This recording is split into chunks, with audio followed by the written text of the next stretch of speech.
Halo, kembali lagi bersama saya Abraham Metan di podcast Kenapa Rupanya.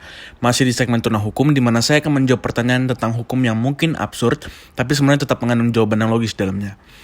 Di episode ini, kita akan menjawab pertanyaan, gimana sih akibat hukum dari babi ngepet? Soalnya ada nih yang nanya ke gue soal ini. Ini orang emang kalau mau dihukum pakai pasal apa? Emangnya ada pasal tentang babi ngepet? Ya kagak ada. Jarang banget ada pasal yang langsung nyebut secara eksplisit tindakannya. Yang namanya pasal itu biasanya lebih ke delik perbuatannya, jadi lebih bersifat umum. Misalnya kayak di episode 3, santet itu dipidana dengan pasal 545 KUHP tentang tukang ramal atau penjualan jasa atau barang goib. Jadi nggak eksplisit langsung tindakannya, karena bakal banyak banget pasal buat ngaturnya. Yang di pasal bersifat umum yang memiliki unsur. Selama tindakan yang memenuhi unsur, bisa dipidana dengan pasal itu. Nah, hal ini juga berlaku pada kasus babi ngepet ini. Kita harus ngerti dulu nih deliknya. Apa sih babi ngepet itu? Gue juga baru denger di kasus yang belum terjadi lama ini. Nah, isu soal babi ngepet ini mendadak viral di media sosial mulai Selasa 27 April 2021 kemarin. Ada video seekor babi hutan yang dimasukkan ke dalam kandang yang menjadi tontonan ramai warga di daerah Bedahan, Sawangan, Depok.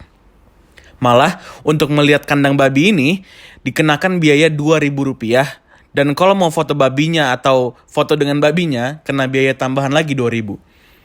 Kenapa heboh sampai diminta bayaran buat lihat doang? Karena ada bapak-bapak pakai toa dengan gaya meyakinkan menyebutkan bahwa itu bukan hanya sekedar babi biasa, melainkan manusia yang berubah menjadi babi atau babi ngepet. Sambil pakai toa diceritain itu babi ditangkap jam 12 malam karena lihat ada manusia yang memakai baju hitam terus duduk di samping kandang dan berubah menjadi babi. Dan akhirnya ditangkap oleh 7 orang dengan telanjang bulat, nggak pakai baju, nggak pakai apapun. Katanya karena itu syarat buat nangkep babi ngepet itu. Nah, jadi ternyata narasi babi ngepet itu adalah siluman manusia menjadi babi yang bisa mengambil uang orang. Dan tiba-tiba banyak orang di daerah itu yang mengaku uangnya hilang. Salah satunya adalah video viral ibu-ibu yang ngeduga tetangganya adalah pelaku babi ngepet. Karena katanya di video itu, dari kemarin saya udah lihat pantau orang ini. Ini dia berumah tangga, dia nganggur tapi uangnya banyak. Padahal ya bisa aja WFH atau main saham kali ya. Nah, karena kabar soal penangkapan babi ini membuat banyak warga berdatangan sampai menimbulkan kerumunan, babi itu akhirnya sepakat untuk dipotong dan dikubur warga. Sebelum disembelih, sejumlah warga bahkan menggelar pengajian terlebih dahulu. Karena kata polisi, ketua RT dan ketua RW setempat kalau nggak dieksekusi dari sekarang, itu bakal mengakibatkan kerumunan orang dan harus dicegah untuk menghindari klaster COVID-19. Nah, setelah diusut, ternyata nih babi dibeli secara online seharga Rp900.000. Pakai ongkir Rp200.000 juga sama bapak yang pakai toa tadi dengan inisial AI. Nah, AI ini bekerja sama dengan kurang lebih 8 orang, membuat cerita seolah-olah babi ngepet itu benar dan disebar ke warga. Tapi ternyata itu adalah rekayasa dari AI dan teman-temannya. Polisi yang menangkap juga memastikan semua kabar terkait yang tersebar selama beberapa hari itu adalah hasil rekayasa. Mulai dari cerita 8 orang bugil nangkap babi ngepet itu sampai skenario orang yang berubah jadi babi. Itu semua dibuat-buat dan hanya untuk mendapatkan atensi, popularitas dan penghasilan dari uang tiket dan biaya foto-foto dengan babi itu tadi. Strategi marketing S3 Harvard nih kayaknya nih. Oke, jadi pasal apa sih yang bakal dijerat ke tersangkanya?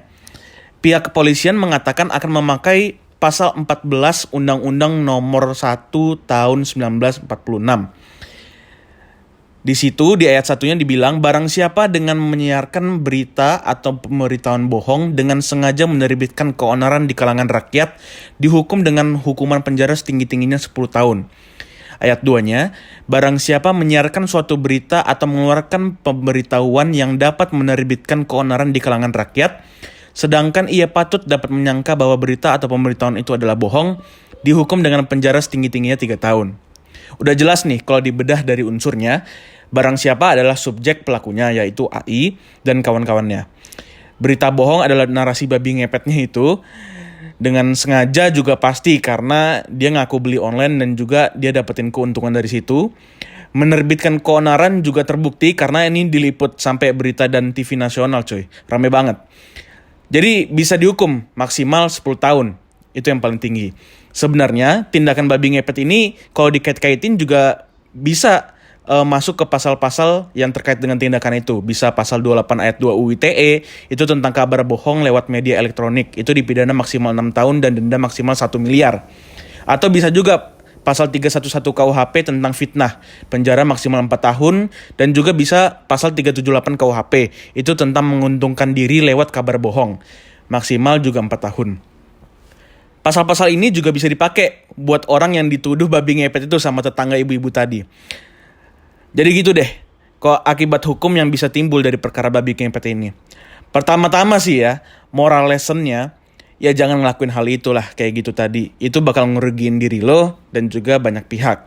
Dan yang kedua, dan yang paling penting nih, tolonglah, masa 2021 masih percaya babi ngepet? Di luar udah ngomongin ke Mars, inovasi, teknologi, Silicon Valley, nananini, dan kita masih ngomongin babi ngepet. Aduh. Kira-kira seperti itu. Jika ada kesalahan mohon dimaafkan karena saya tidak lebih dari seorang tuna hukum. Jika kalian suka konten seperti ini, jangan lupa share ke teman-teman kalian. Dan jika kalian ingin mengajukan pertanyaan seperti ini, bisa melalui Instagram saya @abrametan_. Dan udah sih itu aja. See you in the next episode. Dadah.